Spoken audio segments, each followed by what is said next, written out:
Hi, Leo. Happy New Year. It's Susan here, and I'm presenting your general overview for 2024.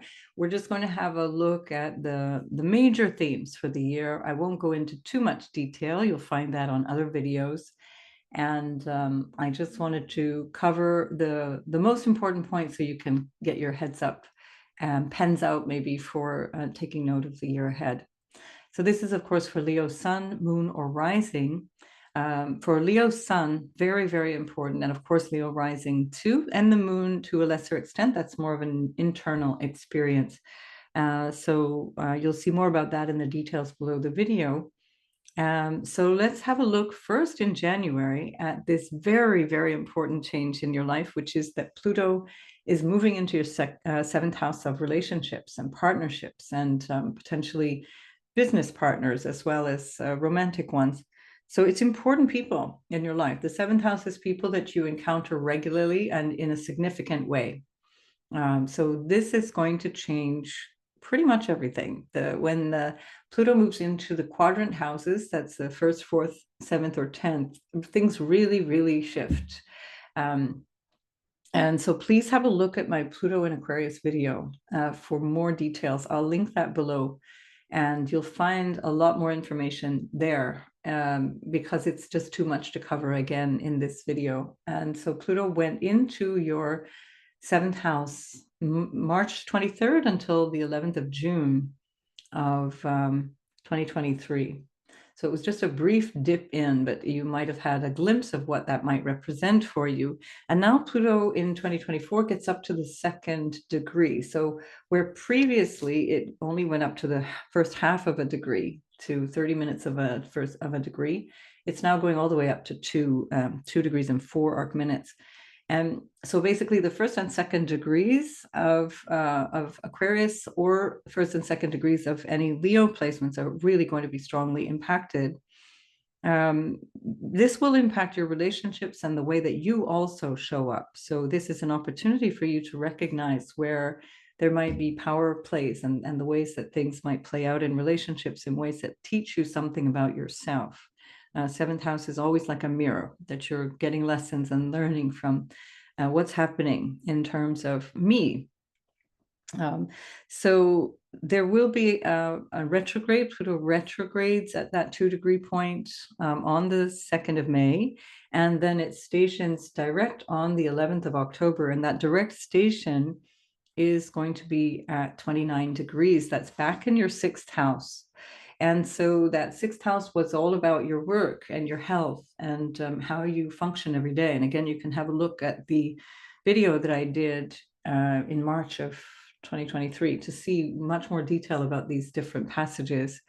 But this is something that will be wrapping up loose ends. It's something that you're kind of going over very briefly in September, October, and into November, where you're recognizing there's something here from the 2nd of September, where Pluto moves back into your sixth house until the 24th of October. There's something that you're recognizing as complete. It's done now, which will be very, very gratifying. But Pluto going into the 7th will impact your career as well, because by square, it's going to be affecting the 10th house. So how you relate to people might be bringing more benefit and power and productivity into your 10th house.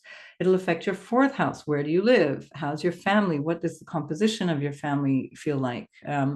Obviously through marriage as well. So this can bring marriage, it can ruin marriages. There's all kinds of different ways that this can manifest. It depends on where you are and how things are in your life and what Pluto is actually affecting in your life as well. If this is affecting your sun particularly, this will double that impact of the idea of who am I, as well as what do I do in the world? What is my career? So really, really powerful stuff with Pluto going through the 7th house for the next 2 decades. It's 20 years of a transition that you're going through. So never fear that. That's what I even titled my video, Don't Fear Pluto. It is about growth and transformation. So really dig in and find ways of growing personally through this change in the way that you relate and in who you relate to. So in February, Chiron is conjunct Rahu, the north node, in the middle of the month. So through most of February, that's going to be active. But already at the beginning of January, there's a really important emphasis on the 15th degree and the 9th to the 19th degree of your 9th house, which is trining you, Leo. So if you have anything at 15 to 19 degrees, or 1 or 2 degrees on either side of that, let's say 2, maybe even 3 degrees on either side of that, you'll be getting this energy by trine. Chiron in your 9th has really transformed your sense of what you're here for, your purpose or your dharma, if you like, and your relationship to God or the universe or what you believe, what you find important. This can have had an impact on your father, for example, or your relationship to your father as well. Chiron has been there since April, end of April, beginning of May of 2018. And the North Node has been there since July of 2023. So this is not new energy. This is energy that is just now coming together as Chiron meets the North Node. So by the time we have this connection, it's something that's really going to be teaching you the new thing, the new way that you want to show up, the new understanding of your, perhaps it's even with regards to your sense of competency in terms of what you know, your intelligence or your education. Am I good enough? Do I know enough? Do I have enough certificates under my belt? Whatever it is, that insecurity is going to have an opportunity to clarify. It might come through recognition. It might come through an incident that is provoking you to have to look at yourself and then transform and change. Now, this can also come through an opportunity for you to recognize that discomfort or recognize this feeling of insecurity that allows you then to become a guide or a counselor or a leader for somebody else. Of course, that's a natural role for a Leo. Some of you don't really pick up on that mantle until later in life, but it is there. It's what you're meant to be doing. You're the guiding sort of beacon for others, and they're not meant to be looking at you. They're meant to be following what you're doing. So don't take it the wrong end, because it's not about being narcissistic. It's about being a leader. And most good leaders make other people look better than themselves. So that's the ideal way of leading, leading from behind, as they say. So that conjunction with Chiron and Rahu is at 16 degrees and 45 minutes, again, of Aries. So very significant. Keep that in mind as we go into the eclipse season, because those degrees are really highlighted. So whatever's there is really getting a boost in the first few months of the year. In March, we have a penumbral lunar eclipse in Libra. That's happening in your 3rd house. That can be around community, around your extended family, around your communications, something that you're aware of or that you recognize now might need sprucing up, perhaps, or letting go, need perhaps a sense of a change of how you engage. This can be a change in terms of how you connect with people or how you communicate with people. This can be, if you're in business for yourself, it can be something to do with how you are exchanging money, exchanging ideas, for example. Or maybe it's letting go of an old idea, or letting go of a relationship, or something happening in the life of a sibling, or in the life of a cousin or aunt, uncle, etc. That's the 25th of March, and that's at 10 degrees-ish of Libra. And then on the 8th of April, that's where things really start getting exciting. There's a massive stellium and big eclipse energy, a total solar eclipse at 19 degrees of Aries. So there again, we have that degree point, 19 degrees of Aries, where it is exactly conjunct Chiron. And so this dance between Chiron and the North Node starts to become complete. So from what's going on at the beginning of 2024 all the way through April, we have this understanding of something connecting Chiron and the North Node, in your case in the 9th house, of your future goals and your sense of your purpose in life, and what you believe as well, how you might express yourself, or how you might teach, if teaching is a role for you, how you might be sharing all of that information or knowledge. And now with the sun, moon, and Chiron all at the 19th degree, basically the Chiron and the North Node have swapped places from the beginning of the year. So Chiron was at the 15th degree at the beginning of the year, and the lunar node was at the 19th, and now the node is at 15 and Chiron is at 19, along with the sun and the moon. And then there's Mercury's retrograde at the same time in your 9th house from the 1st until the 25th of April. And Venus is in there, and it's just one big party in your 9th house. This is trining you. I think it's going to bring you something really exciting, enlightening, helpful. And that will be perhaps a new inspiration, a new idea. It's like, oh, this is what I want to do, or this is what it's all about, or this is what I find to be my top priority in life. So very interesting times, I think, for the fire signs in general. And then we have, of course, this famous conjunction of Jupiter and Uranus on the 21st of April. Now, all the way through April, not only is there that big energy in your 9th house, but there's the big energy in your 10th house as well. So when Jupiter and Jupiter and Uranus are pretty much conjunct throughout the month of April, but they are exactly conjunct on the 21st, and that's at 21 degrees and 50 minutes of Taurus. And that conjunction is going to bring up some kind of new insights. The sun moves in at the same time, and the sun is your ruler. So you'll have the sun moving from the 9th, where it's very happy. The sun is in its happy place. Not only is it exalted, but it's considered to be the house of its joy in the 9th house. It's exalted in Aries, it's your ruler, and it's in the house of its joy. And then it goes into your 10th house of career, pulls in all that joy and exaltation into your 10th house at the same time as you have Jupiter and Uranus. Now, that could be something to do with relationship, a new insight around relationship. That's your house of social status. It can also be around a recognition or some kind of career acknowledgement or a career insight as well, something developing there. Again, I would need to see your chart, because it's not just because you're a Leo that all of this is going to be coming up, rainbows and roses. It's there would be something I would need to understand about your Mars and about your Venus, etc., etc. So just to be able to be more specific, but I think this is in general a really fantastic opportunity. Whatever it is, April and May are bringing you a massive amount of change in your social profile, in your ambitions as well. You might come across new ambitions. You have a new sense of purpose, therefore you have new ambitions throughout this period of April, May. So all in all, really, really uplifting energy, particularly so at the end of the month.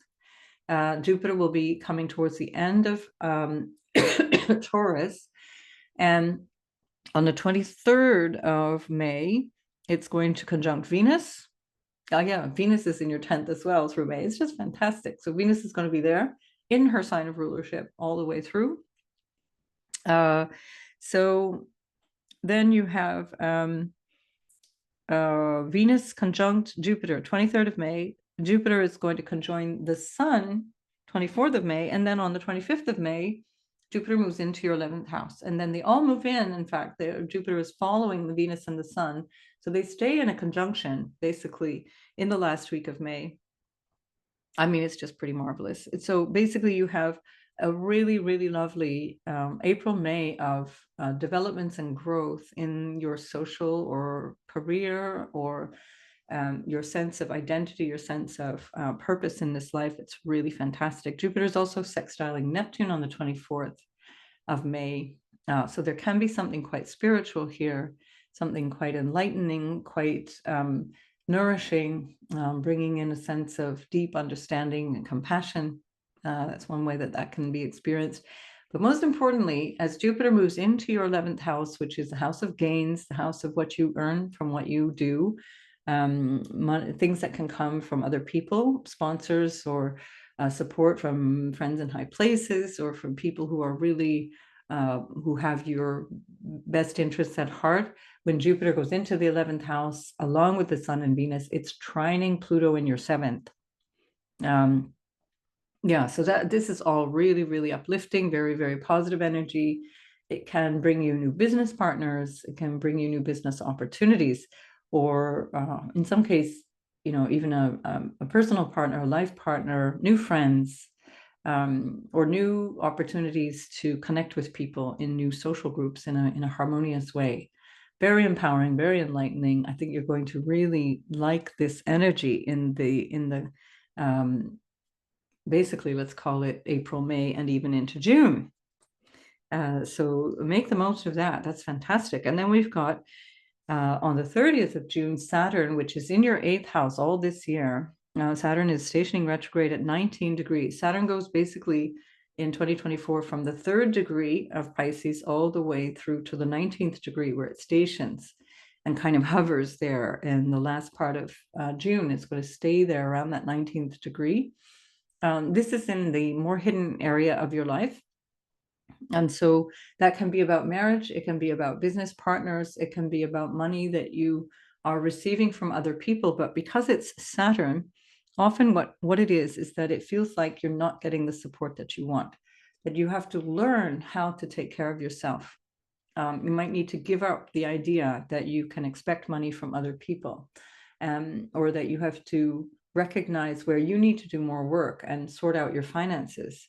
Or you might need to sort out your marriage, for example, or you might need to sort out a business partner, whatever that is for you. It's kind of not easy to say. But with Saturn going in the 8th on a metaphysical level or on a psychological level, there can be a feeling of heaviness. There can be a feeling of what the actual, and then you're not really sure what to do with that, especially because Neptune is there too. So that might have been something that has made you feel a little bit foggy around your psychological nature or around your family history, issues of, difficulties going through the family. But with Saturn there, it's actually going to make that a lot more clear, a lot more focused, let's say. And Saturn moves up to almost 10 degrees of conjunction with Neptune. So that's kind of the first brush of a conjunction that we might actually detect in the middle of 2024, because it's not until the end of 2020, second half of 2025, and February 2026 when they actually conjoin at the end of Pisces and beginning of Aries. So that's very interesting. And by the way, that area that Saturn and Neptune are conjoining is the same place that Jupiter and Uranus conjoined in 2010. I forgot to mention that. So that can be interesting if you want to tie that back in, but that's not till 2025. I'll speak about that again. There's so much here, my goodness. Okay, so we got Saturn, and so Saturn in your 8th is getting you sorted, and that can be really, really helpful, especially if you're interested in this kind of thing, like the occult, astrology, psychology, understanding anything to do with the human mind, human spirit. And with Saturn there, you can actually learn more skills. You can become more skillful. And then when Saturn goes into your 9th house, you can actually start to apply those skills. You can do something with them if this is about that kind of practice, that kind of thing. So I'd say you're probably on a good track with all the positivity that's going in other areas. I'd say that you can, even if there is a period of feeling low, feeling down, you're well placed to overcome it. Even though Saturn is in the 8th house. So I would have to see your natal chart to tell you anything more than that. But all in all, it's on balance, you're in a good place. Right, in July, there is a trine between Pluto and Jupiter.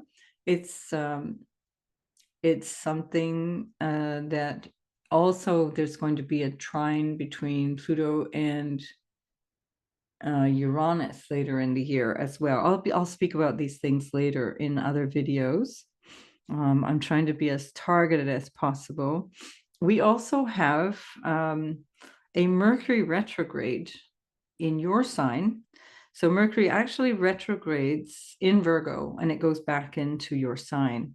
And that's from the 5th till the 28th of August. 5th till the 28th of August. So, so that might be something where you're feeling the need to revise and go over old stuff. It's the usual Mercury retrograde stuff. It's nothing major or dramatic in my books, but there we are. The 19th of August, we have Jupiter squaring Saturn, and that will be from your 11th till the 8th house. And so there's something maybe that you need to pick up in terms of how you are feeling and what that might be bringing towards your future, what you might be experiencing unconsciously that needs to be cleared or understood before you can go towards the future that you envisage for yourself. Or maybe it's about how you connect with friends or people in an intimate way and how that might affect your social life. Potentially, it's also coming from debts, having to repay debts, or anything that might be coming from Saturn in the 8th can represent money owed, money that becomes limited, money that is available from other sources is limited. Maybe that's what that Mercury retrograde was about in August and in the 2nd house. And then also with Jupiter in the 11th house, there can be something there about where your hopes and dreams are kind of held back by whatever is slowed down in that 8th house area of your life. Again, I would have to see your chart to know how to express that better, but that's happening at the 17th to 18th degree. That's while Saturn is retrograde. Then there's going to be another square in that same area, but at 14 degrees, and that time Saturn will be moving direct. So both Jupiter and Saturn moving direct at the 14th degree of Gemini and Pisces, calling in the same kind of thing. So maybe you'll get a second shot at that and try and figure out how to go forward with your dreams. With that aspect, try to avoid biting off more than you can chew. Because that can be, where the Saturn in the 8th, you're limited at this moment in your resources, and that might include also your emotional or psychological resources. Jupiter in the 11th wants to do it all now and more and more, but you may just not have the juice in the tank to do that. So in September, on the 4th of September, we have Mars going into your 12th house. And it's going to be there for a very, very long time. Mars in the 12th can have you feeling a wee bit agitated or irritable. Unconsciously, there can be some energy of resentment or anger that you're needing to deal with, or you're recognizing that there's some just difficulties or issues that might be about health issues, that can be mental or physical health issues that come up. Can be something to do with a frustration that might be around your ancestry or around your family, because Mars is ruling your 4th house and your 9th house.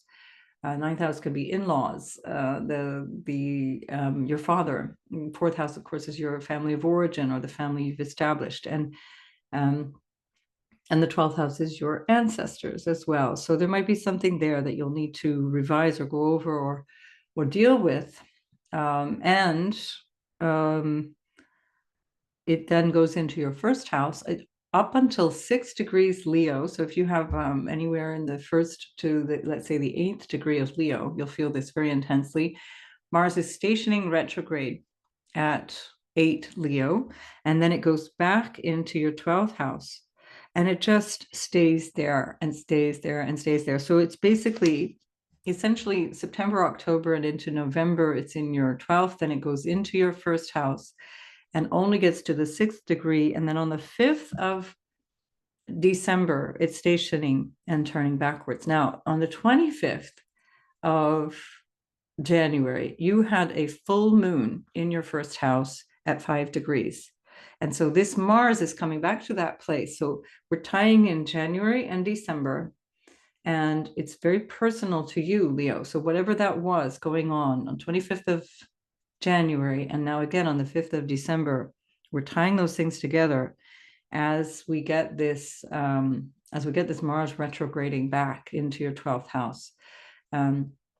You'll have a lot of ambition and drive, a lot of mojo.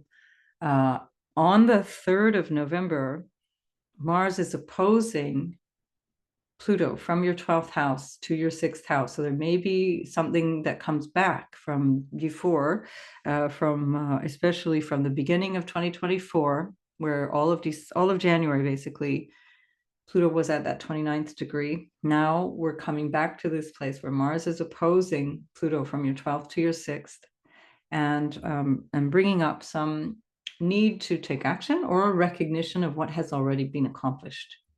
Either way, it's very short, and I think it's probably going to be a spicy time globally. May not be affecting you personally.